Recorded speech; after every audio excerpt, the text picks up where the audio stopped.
নমস্কাৰ বন্ধু বান্ধৱীসকল, স্বাগতম জনাইছোঁ জব এডুকেশ্যন ইউটিউব চেনেল 2জবলৈ।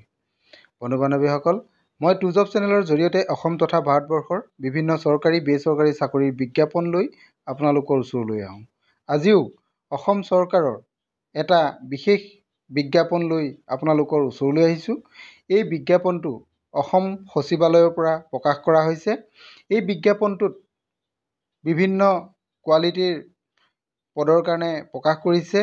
এই পদসমূহ কেনেধৰণে পূৰণ কৰিব পাৰি, ইয়াত বয়সৰ সীমা কিমান লাগিব, এই সকলোখিনি এই বিজ্ঞাপনটোত আপোনালোকে পাব।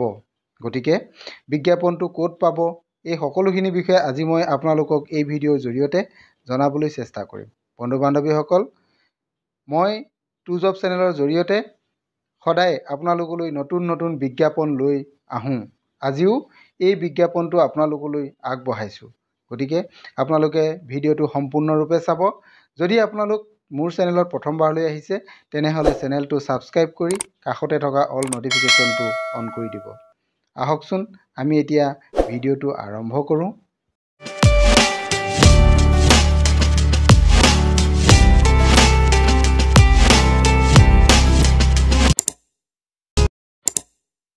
নমস্কাৰ বন্ধু বান্ধৱীসকল, মই ডাইৰেক্ট গুগলত আহিছোঁ।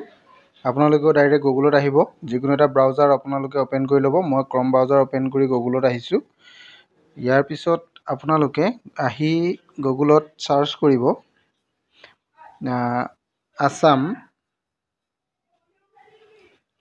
বিধানসভা,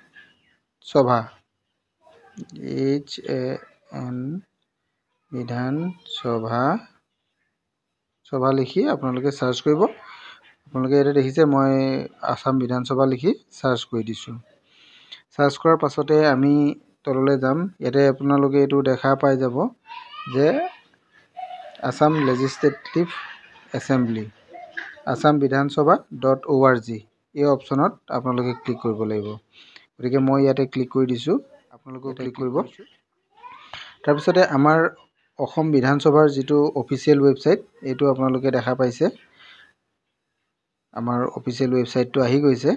অহাৰ পাছত আমাক যিহেতু ৰিক্ৰুইটমেণ্ট অপশ্যন লাগে, গতিকে আমি ন'টিফিকেশ্যন অপশ্যনত যাব লাগিব। গতিকে আমি প্ৰথমতে এই অপশ্যনটোত যাম। 3 লাইনৰ যিটো অপশ্যন আপোনালোকে দেখিছে, এই অপশ্যনত আমি যাব লাগিব। এই অপশ্যনত যোৱাৰ লগে লগে আমাৰ ইয়াতে ন'টিচ অপশ্যন আমি দেখা পাম। এইটো ন'টিচ অপশ্যন দেখিছে আপোনালোকে, এই ন'টিচ অপশ্যনত যাব লাগিব। ন'টিচ অপশ্যনত যোৱাৰ পিছত আমি ইয়াতে ৰিক্ৰুইটমেণ্ট ন'টিচ অপশ্যন পাম। ইয়াতে ৰিক্ৰুইটমেণ্ট ন'টিচ অপশ্যনটো আমি পাই যাম। আমি এই ৰিক্ৰুইটমেণ্ট ন'টিচ অপশ্যনত আমি যাব লাগিব। আমি এতিয়া এই ৰিক্ৰুইটমেণ্ট ন'টিচ অপশ্যনত যাওঁ। ইয়াতে গুচি গৈছোঁ। যোৱাৰ পাছতে আমাৰ ন'টিচ ব'ৰ্ডখন আহি গৈছে। আমি এতিয়া ন'টিচবিলাক চাম, কি কি ন'টিচ আছে। আমাৰ যিহেতু ৰিক্ৰুইটমেণ্ট লাগে, গতিকে ৰিক্ৰুইটমেণ্টৰ এটা ন'টিচ ইয়াতে দিয়া হৈছে। এইটো চাওক, 2 নম্বৰ যিটো আছে ৰিক্ৰুইটমেণ্ট এণ্ড এডভাৰটাইজমেণ্ট, এই অপশ্যনত আমি যাব লাগিব।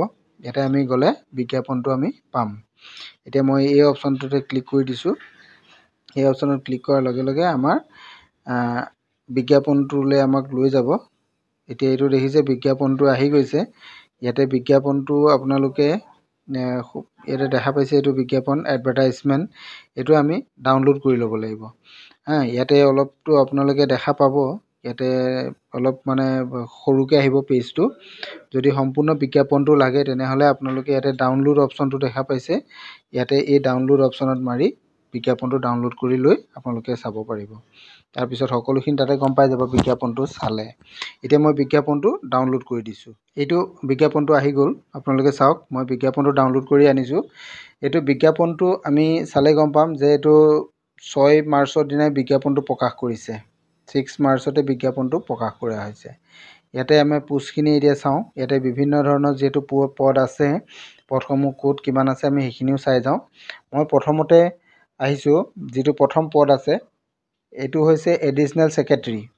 প্ৰথম যিটো পদ আছে সেইটো হৈছে এডিশ্যনেল ছেক্ৰেটাৰী। এইটো আপোনালোকে দেখিছে এডিশ্যনেল ছেক্ৰেটাৰী। ইয়াৰে স্কেল পে'টো আপোনালোকৰ ইয়াতে দেখুওৱা হৈছে 30,000 টকাৰ পৰা 1,10,000 টকা। এইটো আপোনালোকৰ চেলাৰীটোৰ বিষয়ে লিখা হৈছে। আৰু ইয়াৰ টোটেল পদ আছে এটা। ইয়াৰে টোটেল এটা পদ আছে। এইটো 1 পদ আছে, এইটো আনৰিজাৰ্ভৰ কাৰণে দিয়া হৈছে। এইটো পদ, এইটো হ'ল নেক্সট আমাৰ 2 নম্বৰটো আছে প্ৰট'কল অফিচাৰ। 2 নম্বৰটো আছে আমাৰ প্ৰট'কল অফিচাৰ। এই প্ৰট'কল অফিচাৰৰ দৰমহাটো ঠিক একেধৰণেই আগৰটো ধৰণে 30,000 পৰা 1,10,000 টকা। ইয়াৰো এটা পদেই আছে, এইটো আনৰিজাৰ্ভৰ কাৰণে। আৰু নেক্সট আছে language reporter. Language reporter grade 2 পদ হয় এইটো। ইয়াৰ দৰমহাটো 22,000 টকাৰ পৰা 97,000লৈকে হ'ব, প্লাছ আৰু গেট পে'টো থাকিব। ইয়াতে দুটা পদ আছে, এই দুইটা পদেই আনৰিজাৰ্ভ হয়। আৰু যিটো আছে 4 নম্বৰত আমাৰ এটা পদ আছে, এইটো আছে এছিষ্টেণ্ট লাইব্ৰেৰিয়ান। এছিষ্টেণ্ট লাইব্ৰেৰিয়ানৰ পদ আছে। ইয়াতে দৰমহাটো 14,000 পৰা 70,000 টকা হ'ব চেলাৰীটো, স্কেল পে'টো আৰু গ্ৰেড পে'টোৰ লগত থাকিব। ইয়াৰে এটা পদ আছে, এইটো আনৰিজাৰ্ভৰ কাৰণে। আৰু ষ্টেন'গ্ৰাফাৰ আছে গ্ৰেড 3, ষ্টেন'গ্ৰাফাৰ পদ আছে। নেক্সট যিটো পদ আছে এইটো হৈছে ষ্টেন'গ্ৰাফাৰ। ইয়াৰে দৰমহাটো 14,000 টকাৰ পৰা 70,000 টকা, এইটো পাৰ স্কেল পে'টো আৰু গ্ৰেড পে'ত লগত থাকিব 8,700 টকা। ইয়াৰো এটা পদ আছে আনৰিজাৰ্ভত আৰু এটা পদ আছে ST প্লেনৰ কাৰণে, আৰু এটা পদ ST প্লেনৰ কাৰণে দিয়া হৈছে। এইটো ST প্লেনৰ কাৰণে দিয়া হৈছে। টোটেল দুটা পদ আছে। ইয়াতে টোটেল বিজ্ঞাপনটোত আমাৰ হৈ গ'ল 7টা পদ। আমি ইয়াতে গম পালোৱেই যে টোটেল 7টা পদৰ কাৰণে বিজ্ঞাপনটো প্ৰকাশ কৰিছে। এইখিনি আমি গম পালোঁ। ইয়াতে চবতে কিছুমান কোৱালিফিকেশ্যনটো বেলেগ বেলেগ আছে। এডিশ্যনেল যিটো ছেক্ৰেটাৰী আছে তাৰ মিনিমাম 7 years এক্সপিৰিয়েঞ্চ লাগিব। জইণ্ট ছেক্ৰেটাৰী বা ৰিকুইভেলেণ্ট এনি ডিপাৰ্টমেণ্ট আছামত গভৰ্ণমেণ্ট কৰা। আৰু ঠিক তেনেধৰণে ইয়াত কি লেংগুৱেজ লাগিব এইখিনিও দিয়া হৈছে। প্ৰট'কল অফিচাৰৰ কাৰণে কি লাগিব? প্ৰট'কল অফিচাৰৰ কাৰণে মাষ্ট বি মাষ্টাৰ ডিগ্ৰী হ'ব লাগিব, any discipline minimum 60% marks master ডিগ্ৰীত থাকিব লাগিব। এইটো প্ৰট'কল অফিচাৰৰ কাৰণে। আৰু ইয়াতে 4 বছৰ ৱৰ্ক এক্সপিৰিয়েঞ্চো বিচাৰিছে। নেক্সট আমাৰ যিটো লেংগুৱেজ ৰিপৰ্টাৰ আছে, এইটো বেচেলৰ ডিগ্ৰী লাগিব। এইটো বেচেলৰ ডিগ্ৰী হ'ব লাগিব। আৰু লগতে আৰ্টছ বা ছায়েন্স কমাৰ্চ যিকোনোতে আমি এইটো কৰিব পাৰোঁ, হৈছে।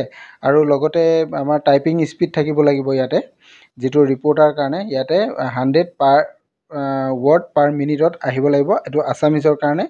আৰু আছামিজ উইথ এইটো ষ্টেন'গ্ৰাফাৰ আহিব লাগিব, 80 ৱৰ্ড পাৰ মিনিটত আহিব লাগিব। এইকেইটা আহিব লাগিব। আৰু লগত কম্পিউটাৰ নলেজ থাকিব লাগিব, DTP কৰা।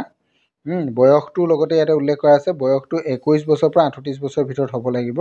এইটো লেংগুৱেজ ৰিপৰ্টাৰ কাৰণে। আৰু যিটো লাইব্ৰেৰিয়ান আছে, এছিষ্টেণ্ট লাইব্ৰেৰিয়ানৰ কাৰণে আছে, এইটো বেচেলৰ ডিগ্ৰী লাগিব, ইন লাইব্ৰেৰী ছায়েন্সত হ'ব লাগিব। লাইব্ৰেৰী ছায়েন্সত বেচেলৰ ডিগ্ৰী লাগিব আৰু 5 years এক্সপিৰিয়েঞ্চ লাগিব। লগতে বয়সটো 21 পৰা 38 বছৰৰ ভিতৰত হ'ব লাগিব। সেইকেইটা থাকিলে।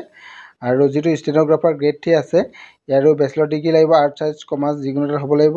আৰু টাইপিং স্পীড আহিব লাগিব, 80 ৱৰ্ড পাৰ মিনিটত আহিব লাগিব ইংলিছ। আৰু লগত ITI হ'লে হ'ব। আৰু কম্পিউটাৰ নলেজ লাগিব, বয়সটো 21 পৰা 38 বছৰৰ ভিতৰত হ'ব লাগিব। এইকেইটা থাকিব। আৰু ST প্লেনৰ যিহেতু পদ আছে ইয়াতে, গতিকে ST প্লেনৰ হ'লে 43 yearsলৈকে এইটো পদৰ কাৰণে এপ্লাই কৰিব পাৰিব। আৰু ঠিক তেনেধৰণে আমাৰ চিলেকশ্যন প্ৰচিডিঅ'ৰখিনি ইয়াতে দিয়া হৈছে। আপোনালোকে গোটেই বিজ্ঞাপনটো চাই ল'ব পাৰিব। আৰু কেনেধৰণে অনলাইন এপ্লাই কৰিব পাৰিব এইখিনিও দিয়া আছে। ইয়াতে আপোনালোকে অনলাইনৰ থ্ৰুৱেদিও কৰিব পাৰিব। কেনেধৰণে কৰিব পাৰিব ইয়াতে গোটেই প্ৰচেছটো দিয়া আছে। Candidates shall be required to upload all relevant information in link provided for the same purpose in the official website. আমাৰ যিটো অফিচিয়েল ৱেবছাইটত আমি আহিছোঁ, assamvidhansabha.org, ইয়াতে আমি যাব লাগিব। তাতে গৈ আমি এইখিনি কাম কৰিব লাগিব, ডকুমেণ্টছ আপলোড দিব লাগিব। ইয়াতে এজ প্ৰুফ চাৰ্টিফিকেট দিব লাগিব, চাৰ্টিফিকেট মাৰ্কশ্বিট আমাৰ কোৱালিফিকেশ্যন দিব লাগিব, কাষ্ট চাৰ্টিফিকেট দিব লাগিব, NOC দিব লাগিব ডিপাৰ্টমেণ্টৰ পৰা, এনেধৰণে এক্সপিৰিয়েঞ্চৰ সেইখিনি দিব লাগিব। আৰু অনলাইন ছাবমিশ্যনটো আপোনালোকৰ ইয়াতে আৰম্ভ হৈছে 13 মাৰ্চৰ পৰা আৰম্ভ হৈছে। 13 মাৰ্চৰ পৰা আৰম্ভ হৈছে আৰু এইটো 9 এপ্ৰিললৈকে চলিব।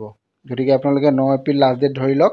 9 এপ্ৰিললৈকে আপোনালোকে এইখিনিৰ ভিতৰত এইখিনি পদৰ কাৰণে এপ্লাই কৰিব পাৰিব। ঠিক আছে, এইখিনি বস্তু আপোনালোকক জনাই দিলোঁ। আৰু সবিশেষ জানিবৰ কাৰণে আপোনালোকে মোৰ ভিডিঅ' ডেছক্ৰিপশ্যনত যাব, তাতে আপোনালোকে ইয়াৰ লিংক পাব।